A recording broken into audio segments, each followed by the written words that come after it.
How can we believe in a God of love if there is so much suffering in the world? How do you answer that question? Well, that's the hardest question we face, the absolutely hardest question. And my first response to it is to say, I have no simplistic answer to that question. I don't even like to talk in terms of answer, but I think there's a way into it. There's a way of thinking about it that can bring peace to many people. And many of my friends, whom I respect, I understand why people become atheists. You know, I've been to Auschwitz quite a few times and I've never not wept there. Yeah, likewise, I did too. This is the hard, gut-wrenching problem. But let's look at it then. First of all, there are two sources for pain and evil. There's what we call moral evil, the bad things people do to each other. And then there's what we sometimes call natural evil, which is a strange thing. And that is things like coronavirus, tsunamis, earthquakes, cancers, all this kind of thing, where, as far as we know, human beings aren't directly involved. And that can be the more difficult problem. But secondly, and this is where my heart goes out to people, there are two viewpoints. It's one thing to be an oncologist treating a patient. It's another thing to be a 24-year-old mother who's just been told she's got an inoperable tumor. There's the inner perspective of the sufferer, and there's the outward perception of the observer. And we got to deal with both. And the kind of questions that both of those sides raise can be very different. Now, the observers will ask the intellectual questions. How can you possibly reconcile this with a good God?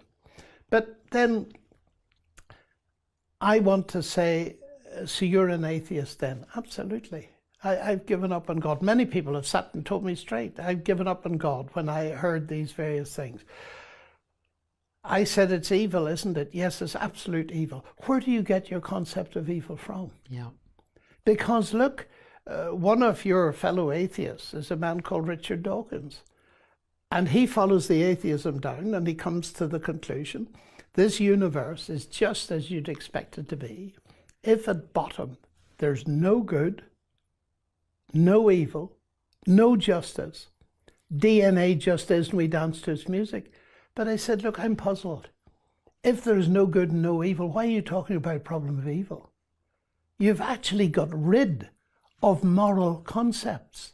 Now I said, that bothers me because I find myself to be a moral being. So does Dawkins, actually. I find my heart crying for justice. Are you really telling me there's no justice? Yeah. Now, you will respond to me, but you believe in God. How can you possibly do that? Well, let's come to that in a minute. But it seems to me it's no solution getting rid of the very concept that you're using to judge the problem. Secondly, on the atheist side, you think you've got rid of the problem. That's just the way the universe is. Let's face it, get real. But you have got rid of something. Yes. You've got rid of all hope.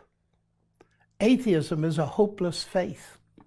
And I say that to people directly. It is hope. You have no hope to offer to that young woman of 24 with a tumor. Absolute none.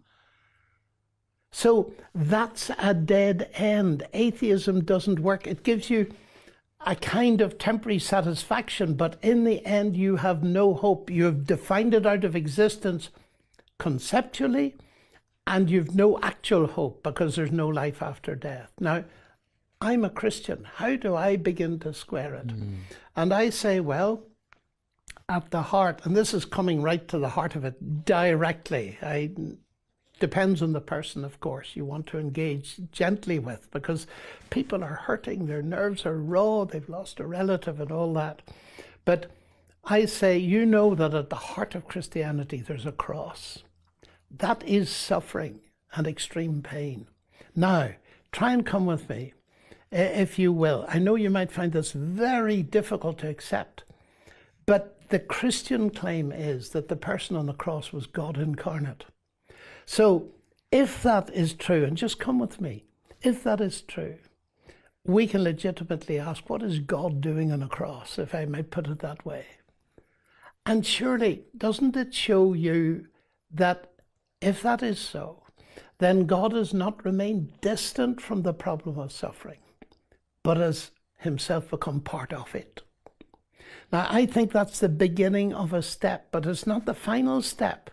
If God is like that, where can we find hope? Well, the next step is, the next big Christian claim is that God by his power raised Jesus from the dead, so that death is not the end. That changes my whole universe. That changes everything. Because if that's true, it means that there is hope beyond the grave. And sometimes I risk telling them a personal experience. I say, you know, my sister had a 22-year-old daughter, just married to a youth pastor in a church, and she got a brain tumor that killed her. She held on to her faith in Christ. How did she possibly do that? It was a traumatic period for my sister, and it took a long time to manage to come to terms, but she hasn't lost her faith either. Why? Because Jesus brings hope. He doesn't guarantee a release from the physical process of death, but what he does guarantee is a salvation that transcends brain tumors, transcends death. Now, atheism can't offer anything like that. It doesn't mean we don't suffer, we don't have pain, but it means that we have a way in. So I don't give an answer, but I like to point people towards a person who I believe is the answer.